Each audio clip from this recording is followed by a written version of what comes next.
Saudações irmãs e irmãos, com a graça e a paz de nosso Senhor Jesus. Hoje nós teremos nosso discipulado e o tema a ser estudado é sobre o testemunho. Espero que este seja um momento oportuno para nós tirarmos as nossas dúvidas e também alcançarmos uma maior maturidade em nossa caminhada de fé. Assim, vamos estudar esse tema a partir de 3 questões. Primeiro, o testemunho tem algo a ver com o ato de testemunhar? Quando alguém menciona o termo testemunho, isso quer dizer algo muito importante. É o caso de alguém comprovar a veracidade de um fato ocorrido em que ela estava presente e viu o que aconteceu. Dessa forma, a pessoa confirma, por exemplo, que uma vítima é inocente e não culpada diante de um tribunal onde há juiz, advogados e um júri. Porém, o testemunho faz parte da vida da igreja também. E no nosso caso, nós testemunhamos de Jesus sobre o que ele fez e está fazendo. Temos assim o testemunho de um homem cego de nascença, em João 9, 24 a 33. O que acontece é que as pessoas viram a cura dele e os pais que sabiam que ele era cego, mas tiveram medo de confirmar ou testemunhar aos fariseus sobre a cura que Jesus realizara. Mas esse homem não temeu. Vejamos o que o texto relata.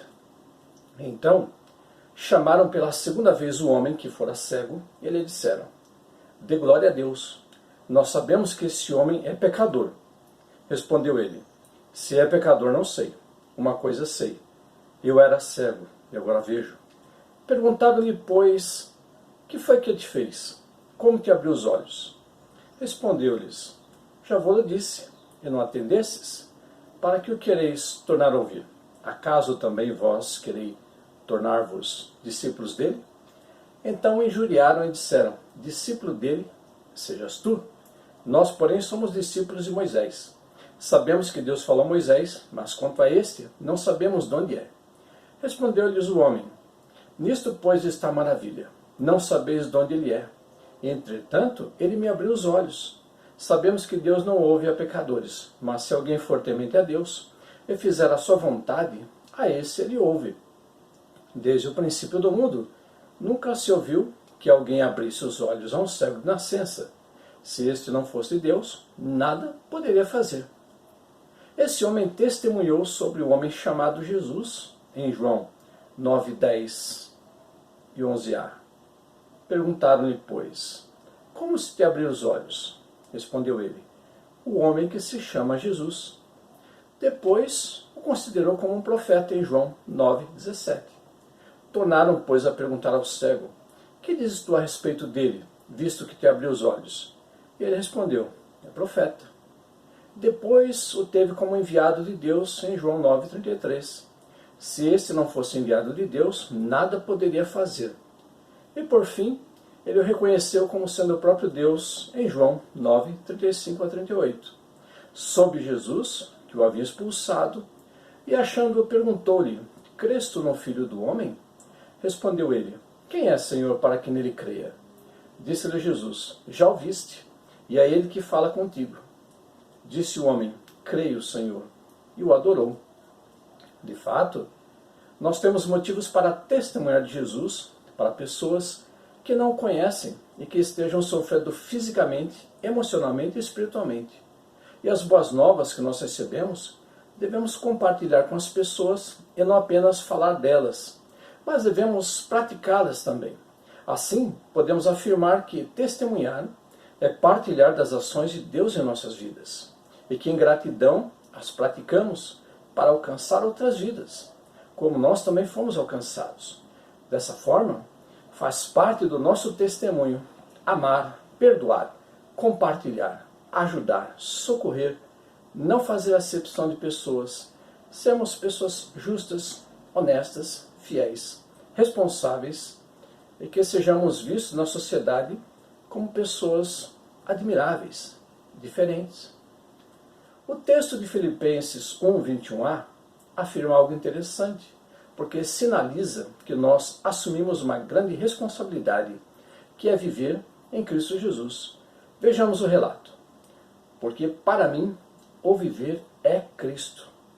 Paulo assim nos mostra que o testemunho é uma forma de viver, porque nos torna em pessoas enviadas como embaixadoras de Jesus. Por isso devemos honrar o Evangelho com um testemunho de vida e não envergonhá-lo com um testemunho de vida. De fato, nosso testemunho comprova que Jesus é o nosso Salvador e Senhor, que Ele foi ontem, é hoje e sempre será. Segunda questão: e como nós devemos testemunhar? É fato que tudo na vida precisa ser aprendido. Nós aprendemos a engatinhar, a chorar quando queremos algo, quando bebê e criança. Nós aprendemos a andar, nós aprendemos a falar, nós aprendemos a escrever e assim por diante. E o testemunho cristão não é diferente, porque devemos aprender como se faz. E um exemplo eficaz disso, e que se torna um modelo para a igreja e para nós, é o que atesta Atos 22, versículos 1 a 21. Nesse relato, Paulo estava preso pela guarda romana em Jerusalém por ter sido acusado como agitador e também por criar grande confusão. E foi na escadaria da fortaleza que ele testemunhou aos presentes. É claro que temos nesse relato 3 elementos interessantes para aprender e pôr em prática. A importância da comunicação é o que nós vemos nos versículos 1 a 3. Irmãos e pais, ouvi a minha defesa, que agora faço perante vós. Ora, quando ouviram que eles falavam em língua hebraica, guardaram ainda maior silêncio. E ele prosseguiu: eu sou judeu, nascido em Tarso da Cilícia, mas criado nessa cidade, instruído aos pés de Gamaliel, conforme a precisão da lei de nossos pais, sendo zeloso para com Deus, assim como sois todos vós no dia de hoje. É fato que para ser ouvido e transmitir uma mensagem, nós devemos chamar a atenção da ou das pessoas para comunicar-lhes algo muito importante. E ficar calado não ajudará em nada e pode até atrapalhar. É nesse texto que vemos que, para Paulo se fazer ouvido e assim transmitir as boas novas, usou de uma estratégia de comunicação. Ele falou em hebraico, já que era poliglota. E isso chamou a atenção do povo, porque ele falou no idioma da terra. Claro que ao fazer isso, essa estratégia surtiu efeito, porque o povo silenciou para lhe ouvir. Paulo usara assim algo da cultura e do contexto local para atrair para si a atenção popular ao falar em seu idioma. Ele também mencionou que já morara em Jerusalém, onde também tinha estudado. Claro que essa foi uma forma de chamar a atenção ao usar elementos em comum para iniciar uma abordagem. B. A importância de vencer a timidez e não se envergonhar.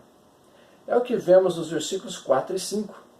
E persegui esse caminho até a morte, algemando e colocando em prisão tanto a homens como a mulheres. E do que também o sumo sacerdote me é testemunha, e assim todo o conselho dos anciãos.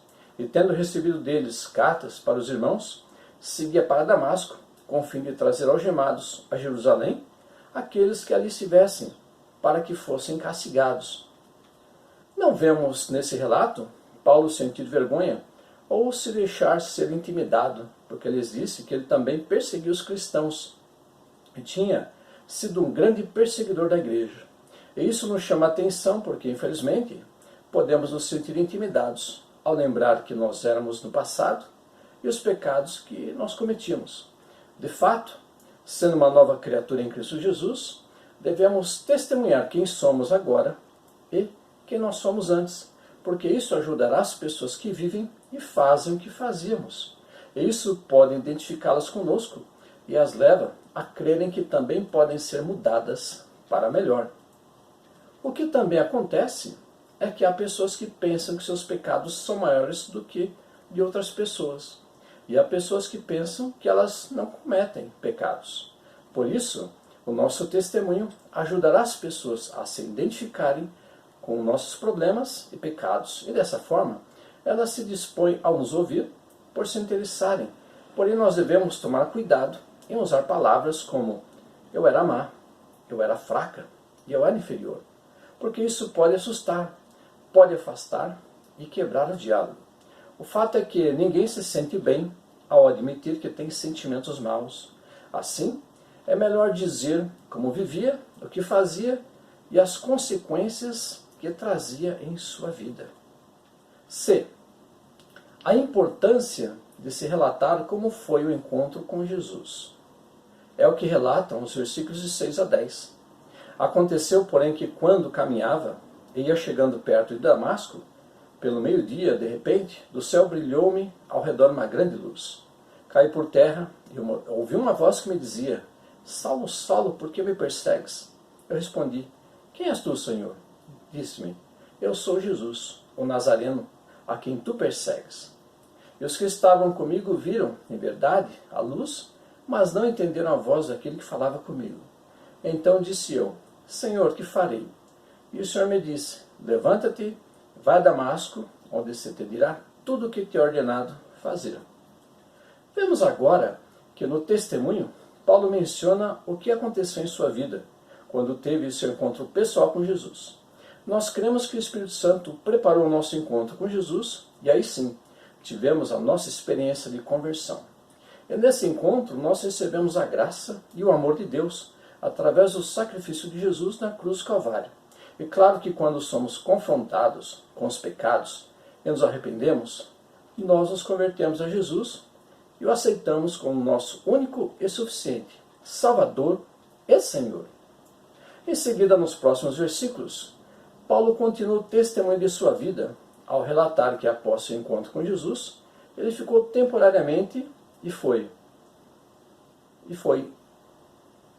ele ficou temporariamente cego e foi através de um homem enviado até ele que ele foi curado. E ouviu dele que Deus tinha um plano em sua vida, porque ele tinha sido escolhido para levar as boas novas de Jesus para os gentios. É claro que foi batizado para confirmar e servir de testemunho que ele se tornara um novo homem. Vejamos. Como eu nada visse, por causa do esplendor daquela luz, guiado pela mão dos que estavam comigo, cheguei a Damasco. Um certo Ananias, varão piedoso, conforme a lei, que tinha bom testemunho de todos os judeus que ali moravam, vindo ter comigo, de pé ao meu lado, disse-me: Saulo, irmão, recobre a vista. Naquela mesma hora, recobrando a vista, eu vi. Disse ele: O Deus de nossos pais, de antemão, te designou para conhecer a sua vontade, ver o justo e ouvir a voz da sua boca. Porque há de ser sua testemunha para com todos os homens do que tens visto e ouvido. Agora, por que te demoras? Levanta-te, batiza-te e lava os teus pecados, invocando o seu nome. Aconteceu que, tendo eu voltado para Jerusalém, enquanto orava no templo, achei-me em êxtase, e vi aquele que me dizia: Apressa-te e sai logo de Jerusalém, porque não receberão teu testemunho acerca de mim. Disse eu: Senhor, eles bem sabem que eu encarcerava e açoitava pelas sinagogas os que criam em ti. E quando se derramava o sangue de Estevão, sua testemunha, eu também estava presente, consentindo na sua morte e guardando as capas dos que o matavam. Disse-me ele: Vai, porque eu te enviarei para longe dos gentios. Ou seja, vai porque eu te enviarei para longe, para pregoar aos gentios. De fato, algo que não podemos esquecer é mencionar como foi o nosso encontro com Jesus, porque ele foi uma experiência individual. Romanos 5,8 menciona que o pecador é conquistado pelo amor de Deus em Cristo Jesus. Vejamos. Mas Deus dá prova do seu amor para conosco, em que quando éramos ainda pecadores, Cristo morreu por nós. Terceira questão. Há objeções para se aceitar a Jesus? Sim. Porém, nós devemos, com confiança, demonstrar pelas Sagradas Escrituras que homens e mulheres andaram com Deus e tiveram suas vidas transformadas. Também observamos o que aconteceu com elas e a ação de Deus em suas vidas, orientando-as, alertando-as, corrigindo-as, curando-as, libertando-as e assim por diante. Paulo, em Romanos 5, 20 e 21, menciona que onde o pecado prevalecia, a graça de Deus se manifestou e anulou o pecado. E assim, mediante Jesus, as pessoas agora têm acesso a Deus. Vejamos.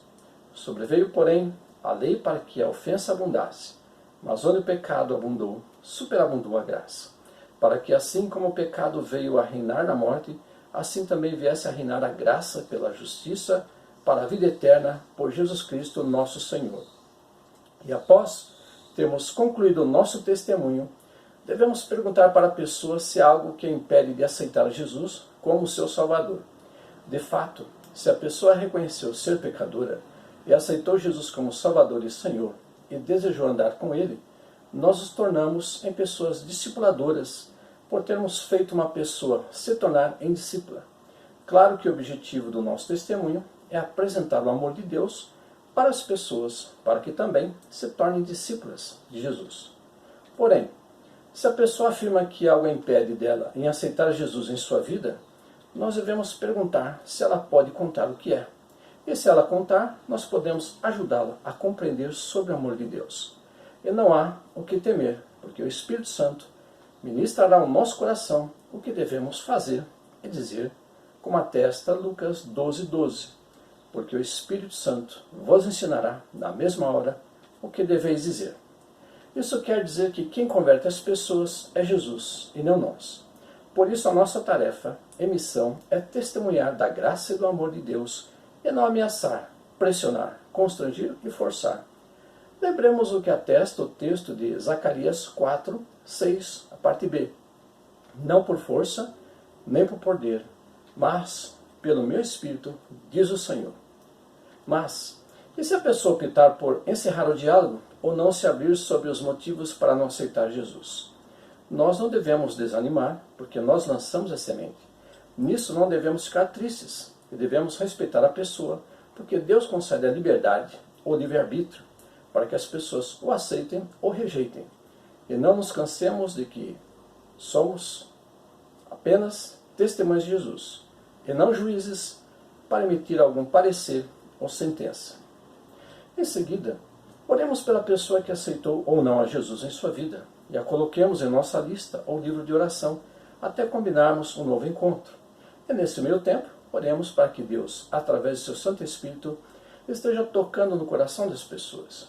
De fato, enquanto o coração estiver batendo e as pessoas estiverem vivas, sempre haverá oportunidade para elas terem um encontro com Jesus, porque Deus nunca virou e nunca vira as costas para ninguém, porque as pessoas é que lhe viraram as costas. Apocalipse 3:20 atesta essa verdade. Vejamos. Eis que estou à porta e bato. Se alguém ouvir a minha voz e abrir a porta, entrarei em sua casa e com ele cearei e ele comigo. Creio que agora podemos, com alegria, dar início ao nosso testemunho para que vidas sejam alcançadas pelo grande amor do Pai revelado em seu unigênito Filho Jesus. Por isso, não digamos que temos vergonha, somos pessoas tímidas e não temos o dom. Não temos preparo e várias outras desculpas, porque Deus não nos chama pelos títulos, mas pessoas para testemunhar para outras. E as pessoas que vivem à nossa volta podem ser o início de nosso ministério do testemunho, que não requer profissionais da área, mas de pessoas salvas e remidas pelo sangue do Cordeiro. Espero que o que vimos nesse vídeo sobre o tema do testemunho possa ajudar em sua caminhada diária e que tenha sanado alguma dúvida. E no próximo vídeo abordaremos o tema da fé cristã. Que Deus te abençoe em Cristo Jesus. Amém.